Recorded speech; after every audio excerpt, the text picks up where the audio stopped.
दोस्तों, मैं आज आपके लिए एक वीडियो लेकर आया हूं, जरा सुनिएगा, गौर से देखिएगा। अनिरुद्धाचार्य ने ऑस्ट्रेलिया देश को रामायण काल से जोड़ते हुए यह दावा कर दिया कि भगवान श्री राम और रावण के युद्ध के बाद जब हजारों लाखों अस्त्रों को अस्त्रालय नाम के स्थान पर रखा गया, तभी यह जगह अस्त्रालय से ऑस्ट्रेलिया अब बन गई है और अब ये एक देश बन गया है। उनके दावे को सुनिए। ये पहली बार नहीं है जब किसी कथावाचक ने ऑस्ट्रेलिया को रामायण काल का अस्त्रालय बताया है। इससे पहले साल 2021 जब आध्यात्मिक गुरु श्री श्री रविशंकर ने भी ये कहा था कि ऑस्ट्रेलिया महाभारत काल का अस्त्रालय था, जहां सबसे शक्तिशाली अस्त्रों को संरक्षित करके रखा गया था।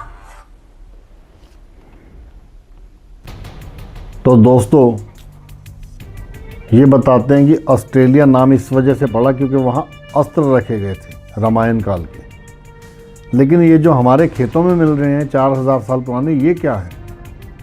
इनको क्यों नहीं रखा गया वहाँ पे, जो महाभारत काल के बताए जाते हैं अस्त्र?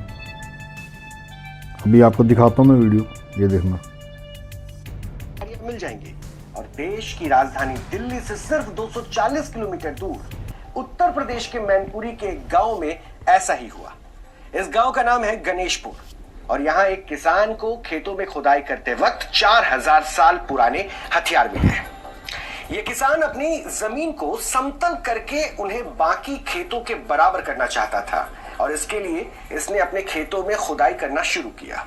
और जब यहाँ खुदाई की गई तो इस दौरान जमीन के नीचे कुल 79 हथियार मिले जो कॉपर एज के बताए जा रहे हैं। अब तक सिंधु घाटी सभ्यता, जिसे हड़प्पा सभ्यता भी कहते हैं, उसे सबसे पुरानी सभ्यता माना जाता था।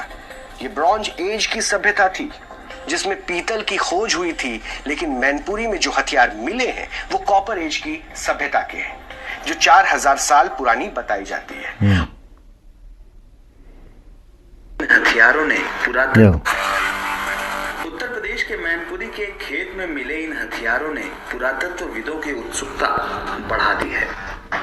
करीब 4000 साल पुराने इन हथियारों ने हिंदुस्तान के गौरवशाली अतीत को एक बार फिर पुनर्जीवित करने का प्रमाण दे दिया है। इन हथियारों को भगवान कृष्ण के काल यानी द्वापर युग का बताया जा रहा है। तांबे के हथियारों की जांच के बाद जो शोध परिणाम सामने आए हैं उसने आर्कियोलॉजिस्ट की उत्सुकता बढ़ा दी है। प्राचीन काल में भी भारतीय लड़ाके उन्नत हथियारों का इस्तेमाल करते थे। इस बात के सबूत मैनपुरी की जमीन से मिले हैं। इसका पता चलता है कि पुराने जमाने में लड़ाके बड़े हथियारों से लड़ाई करते थे। वो बड़ी तलवारों का इस्तेमाल करते थे और करीब 4 फीट तक लंबे हथियार। तो दोस्तों, 4000 साल पुराने हथियार हमारे खेतों में पड़े सड़ रहे थे, वो अब किसी किसान को मिले हैं। इनको ऑस्ट्रेलिया में क्यों नहीं रखा? कि ये मन गढ़ंत बात लग रही है मेरे को तो, कि प्रभु राम ने रावण की तलवार किसी के हाथ में ना लग जाए तो उसको उठा के ऑस्ट्रेलिया में रखवा दिया। और भी उनके हथियार थे, सबको ऑस्ट्रेलिया में पहुंचवा दिया। कहते हैं जी एक नाव तैयार की, उसमें चले गए सब। गलत बात, मैं नहीं मान सकता इस चीज़। मुझे नहीं लगता ऐसा हुआ होगा। क्या जरूरत पड़ी थी? हनुमान जी ने अगर अपनी पूंछ से श्रीलंका वाला पुल तोड़ दिया था, राम सेतु को तोड़ा था, तो तलवार कितनी चीज़ थी? इतनी सी 5 फुट की तलवार, उसको ऐसे मोड़ तोड़ के फेंक सकते थे। वो तो हो सकता वहीं फेंक दिया हो। ये तो मनगढ़ंत बात है कि जी ऑस्ट्रेलिया में वहाँ हथियार रखे रामायण काल के, उसकी वजह से उसका नाम अस्त्रालय से ऑस्ट्रेलिया पड़ गया। तो ऐसे तो ऑस्ट्रिच बोलते हैं, शतुरमुर्गों को इंग्लिश में ऑस्ट्रिच बोलते हैं। कहीं ऑस्ट्रिच से नाम तो नहीं पड़ गया ऑस्ट्रेलिया? सोचने वाली बात है।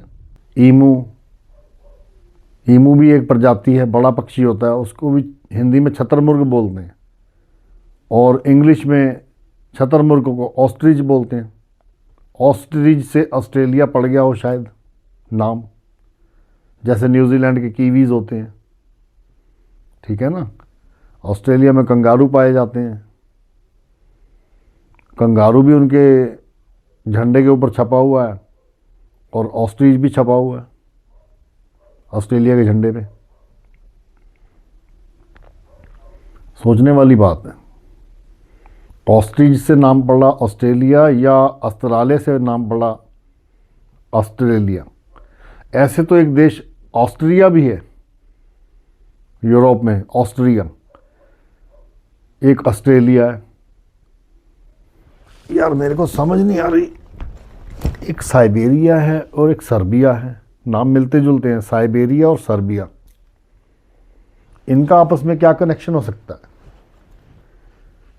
सर्बिया गोरी चमड़ी वाले अंग्रेज़ों का देश है और साइबेरिया है निग्रोज का, कालों का देश है। साइबेरिया और सर्बिया, ऑस्ट्रिया और Australia, West Indies and India, West Indies India, ये भी नाम मिलते जुलते हैं। पर हमारा वेस्ट इंडीज़ से तो दूर दूर तक कोई नाता नहीं है, कोई रिश्ता ही नहीं है। ये भी सोचने वाली बात है।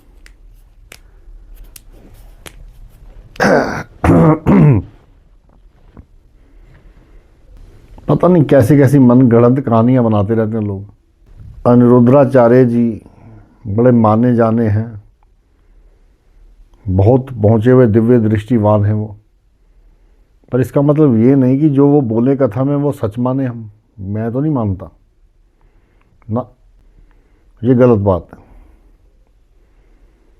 मेरे को सच्चाई नहीं लगी इस बात में। लोग मजाक बना रहे हैं, कोई बोलता है तो इसका मतलब जहाँ भगवान राम ने चाय पी थी उसका नाम चाइना पड़ गया।